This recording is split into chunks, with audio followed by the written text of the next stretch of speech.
Yo, yo, yo, what is good, everybody? Welcome into the Free Money Show here, week 3 for college football. Coming off of a great week last week, going 4-1, and the only loss was by a hook. So let's get into the recap here. Pick number 1, the only loser, Oregon and Ohio State, over 63.5.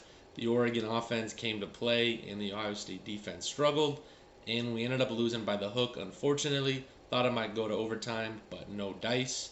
Pick number 2, Rutgers minus 2.5, taking on Syracuse.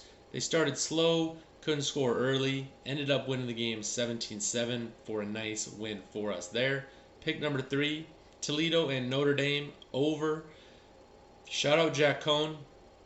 Came through, end of the game, scored pretty quick to get us that over. It was kind of in jeopardy for a minute, but we came through.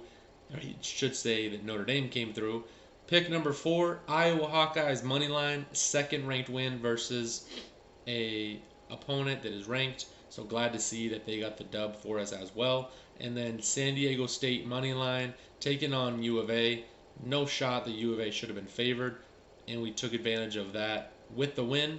Ended up week 2 with a balance of plus 3.42 units. Subtract that from week 1, and we are 3.22 units plus, so plus 3.22 units on the show, headed into week 3. We got another 5 pack of games here. Let's get into it. Okay, getting into it here. Pick number 1, Mississippi State and Memphis under 64, minus 115.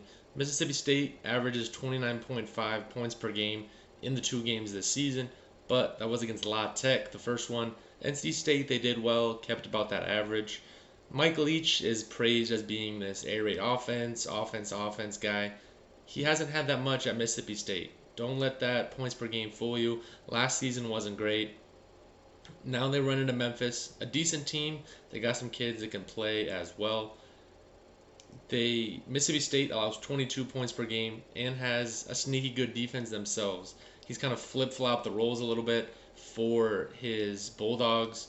Third down conversion, they're great. They allow 28.57%, which is key to no points, obviously, and then allows a 60% red zone scoring percentage, which is huge as well. If he can keep that down, keep those same percentages, Memphis will be in trouble, won't score points, keep that total low.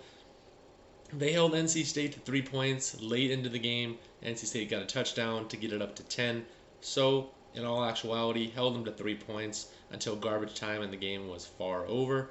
Now, Memphis can score 55 points per game, but it was against Cupcakes, Nicholls State, and Arkansas State.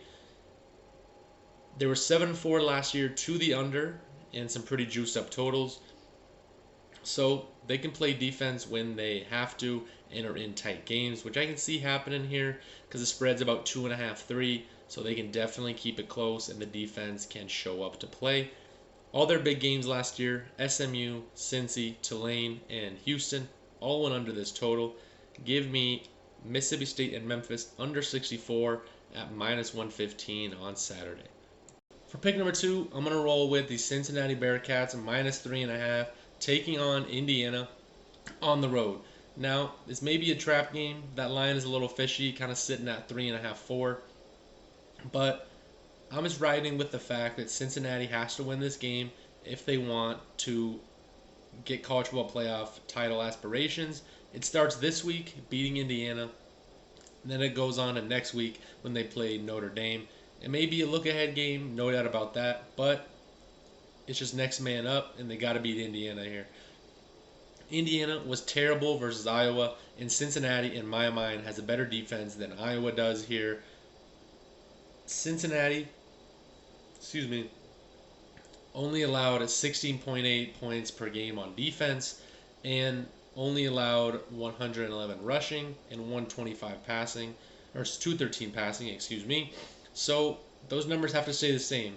Michael Penix hasn't been himself, or the normal self from 2020. He may have been exposed these past 2 games, but Cincinnati is just a better team overall. They have the higher goals here. It's on the road, the first true test of the year, and I think they will be up to the test. Versus Georgia last season, Cincinnati only lost 24-21. They have a good squad.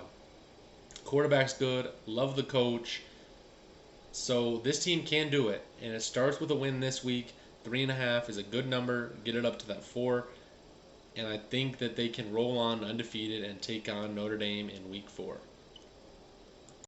Okay, pick number 3, and perhaps my favorite of the week, Fresno State Bulldogs plus 11.5. A little bit juiced up in some places, but it is the play here. It's at minus 120, but Fresno State can put up points and has shown that they can compete with a good team, almost beating Oregon. Probably should have beat Oregon in week 2 or week 1, however you want to look at it. But they were winning that game late in the fourth quarter. Oregon came back late and ended up winning the game. Heiner, not sure how to pronounce the QB last name, but he is fairly mistake-free in his career. This season so far, 4 touchdowns, 0 interceptions, which will be massive for the spread here. We can't be turning the ball over, especially against UCLA, who can score pretty much at any moment. So mistake-free is the key here. No fumbles from everybody. Heiner, show up, do your thing, as he has done so far this season. I like the coach for Fresno State. Kalen DeBoer comes from some smaller schools, and this is his chance to show out here in Division I football now. He has a 72-7 record in his coaching career. Came from Sioux Falls, but he won 3 championships there and made 4, so the guy knows how to win, and giving him the points here may be a mistake from the bookmakers. So Fresno State plus 11.5 is the play. Kalen DeBoer might be the real deal. I can see him going somewhere else in the next couple years, but for the time being, he's bringing recruits in, improving the profile with some of the local high schools. This is the my favorite play of the weekend, Fresno State. Okay, pick number 4 here, sticking with the Ohio State Buckeyes here, taking this solely for the bounce back factor, playing the team in Tulsa that isn't that great. They lost to UC Davis in week 1, had a little bit of a better showing in week 2, but a team that lost to UC Davis is not going to cover this number of 24.5. Chase Stroud is on the hot seat in my mind. Another poor performance in a close game may see him lose his job. The QB room at Ohio State is no joke. There are a lot of kids that want that job for sure. So Chase Stroud has to show up after kind of a bad 2 weeks. The Minnesota game showed up in the second half, but had a slow start. Same with the Oregon game. Did not meet expectations here. The Tulsa averages 23 points per game. I don't think that's going to happen versus Ohio State here. I think Ohio State's going to be mad, and Tulsa is going to have to pay the price for that, unfortunately. Another home game for the Buckeyes here, and a chance to finally get a win at home after failing last week to do so. The fans are going to be rowdy. The place is going to go bananas.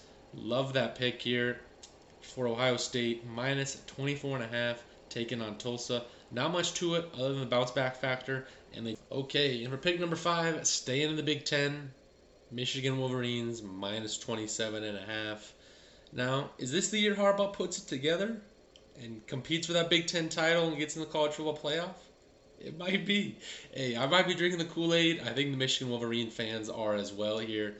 This is Harbaugh's last chance, I think, to put it together, and this team may be his best opportunity. They had a great game against Washington last week, winning 31-10, took care of business week 1 against Western Michigan. They face a Northern Illinois team coming in off of a win versus Georgia Tech, and then a loss last week to Wyoming by 7. And this Michigan team, they're buzzing up in Ann Arbor. They're running all over the place. Week 2, Cade McNamara had less than 100 yards because the team had 323 yards total rushing. Corum, 171 and 3 touchdowns. And Haskins, 155 yards and 1 touchdown himself. This team is going to run all over Northern Illinois, unfortunately. They average 232 rushing yards allowed. They may be in for trouble. Northern Illinois fans, look away. I'm sorry. This is a Jim Harbaugh game, I think. A game that he gets the team believing in. They've proven it now against a Power 5 school, and they now face another lesser team like they did in Week 1, Western Michigan. They covered this spread easily that game, and I think they will here again on Saturday. An early kickoff, 9 a.m. on the West Coast. So Michigan can do it in the big house in Ann Arbor. They will take care of business. Michigan Wolverines minus 27.5. So to recap, we got 5 plays again here this week. Pick number 1, Mississippi State and Memphis under 64 points, minus 115. Two teams that I think will stay under the total with two pretty good defenses. Cincy minus 3.5 at minus 105, taking on Indiana. Cincy has to win if they want to get close to that college football playoff. Pick number 3, Fresno State plus 11.5, minus 120, taking on UCLA. This team can hang tough, and I think they will do so again this weekend. Pick number 4, Ohio State minus 24.5. They got to bounce back and take on Tulsa, and I think they will and beat them pretty handily. And then Michigan minus 27.5, staying in the Big Ten at minus 105, taking on Northern Illinois. Jim Harbaugh has them ready to roll, and they will take care of business on Saturday. Thank you, everyone, for watching. Had a good week last week. We will have a good week again. Let's get right to it. Have a great week. See y'all tomorrow. Like, comment, subscribe, all that jazz. Thank you. See you next time.